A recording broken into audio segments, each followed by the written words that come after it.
Hello, 7th graders, it's Mr. Carroll here. So in this video today, we're going to be talking about the religious wars of the late 1500s and early 1600s. It was a really violent period in European history. Almost 8 million people lost their lives in all these different wars that got fought.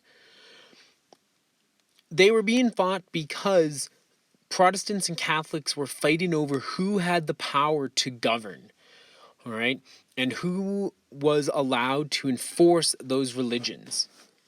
And so people who didn't, like kings and queens, thought they had the power to set the religion for their kingdoms, and if people didn't join, they were persecuted and treated cruelly and killed, and this happened all over the place. And all this bitterness and this fighting ended up in wars, which eventually led to power struggles that were happening. So we're going to look at 3 different fighting episodes that happened during this time. The first is the Spanish Armada. So it happens in 1588 CE. And up until this point, England and Spain, they weren't both the same religion, but they were supporting each other and thinking it was okay. And Spain was a large empire at this point. Spain had a lot of land control in the New World, all right? So that's Florida and the Caribbean islands and Mexico and New Mexico and this area where we live in Durango. It also controlled what is now the Netherlands and Belgium and like that northern coast of Europe there, right across from the English Channel. And those people living in the Spanish Netherlands were mostly Protestants. And they were tired of rule from Spain, who was mostly Catholic. And they rebelled, and Queen Elizabeth I supported this Dutch rebellion. And so Philip II of Spain attacked her for that support. He sent a huge armada, which is a large naval fleet, to attack England. And so England, in an attempt to prevent the invasion, the landing of the forces, knew they had to kind of break apart the fleet. And the Spanish had built giant ships that were really hard to maneuver.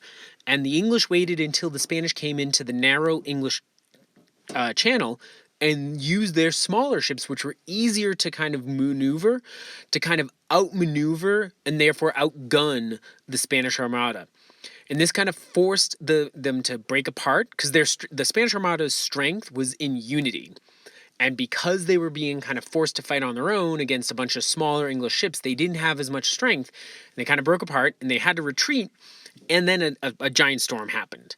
And this is a similar thing that has happened a couple of times in history. When the Persians were invading Greece in the Persian War, Themistocles used the island of Salamis to break apart and confine the giant ships of the Persian navy, and use the smaller ships of the Greek navy to kind of break apart and attack each individual ship one by one. And that's the same idea that happened here. So you can see history kind of repeating itself in these similar themes.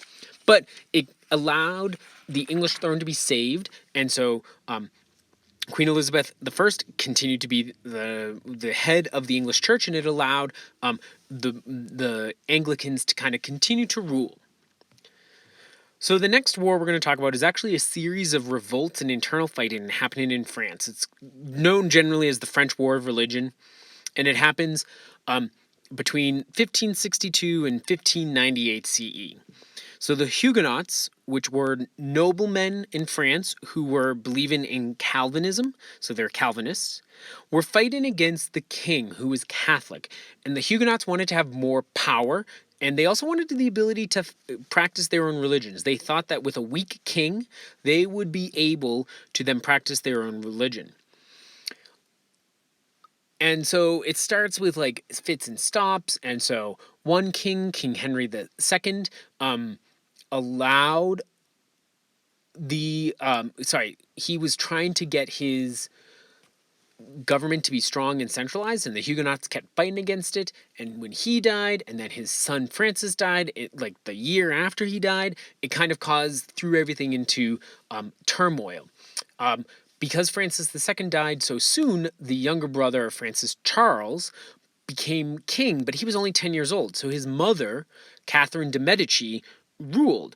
And she was from France. The Medici family is from Florence. She's from Florence and Catholic and supporting the Catholics. And so she allows the Catholic nobles to kill the Catholic Huguenots. And this kind of erupts in violence. A lot of violence happens when in 1572, when she kind of just turned a blind eye and let the Catholic nobles kill the leading Huguenots, in what is known as the St. Bartholomew's Day Massacre, which is kind of pictured here on the side. And so it was in fits and starts, and the Protestants fled, and some stayed, and were led by the Huguenot Prince Henry of Navarre, and he eventually was in line for the throne.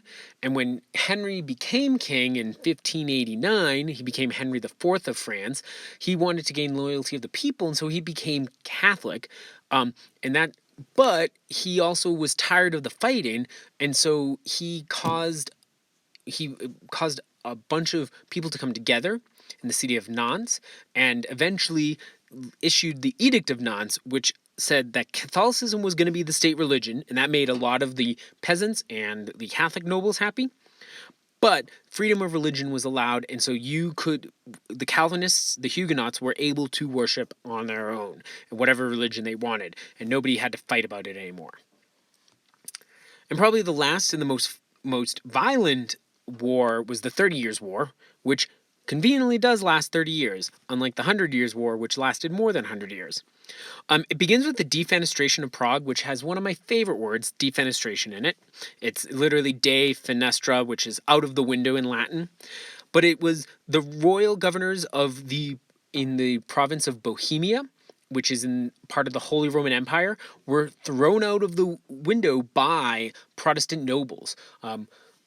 And so some other Protestant rulers in Germany and other parts of the Holy Roman Empire joined these rebels who had thrown the royal governors out of the window to kind of fight for the right to set up their own, to choose their religions that they want.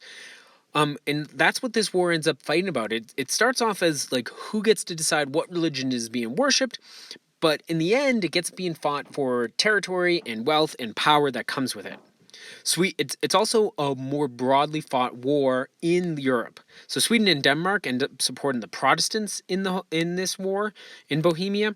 Spain and the Holy Roman Empire supports the Catholics, and actually France splits. It was Catholic, but wanted to gain power over the parts of the Holy Roman Empire, and so ended up fighting on the Protestant side. But other Catholics in there kind of went and would fight in the armies of Spain and the Holy Roman Emperor. So it's all over the place in being fought, and a lot of the German people suffered during this war.